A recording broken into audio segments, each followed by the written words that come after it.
Testing of Fuji Differential Pressure Transmitter. The transmitter has been set to a calibration range of input signal from 0 to 106 kilopascals.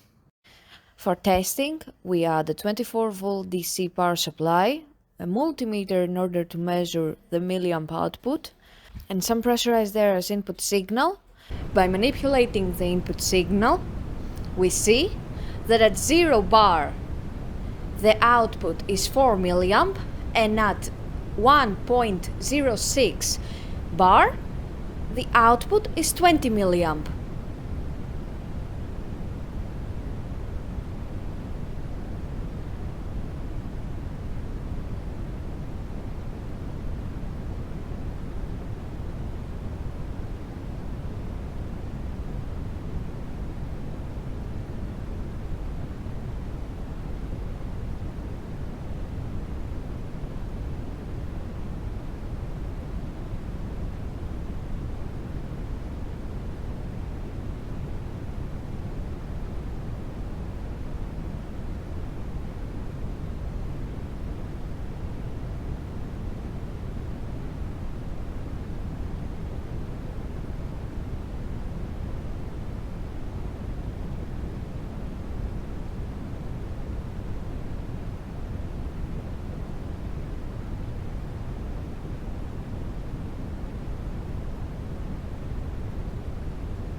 It is now clear that the differential pressure transmitter is working successfully and is ready to be delivered to the customer.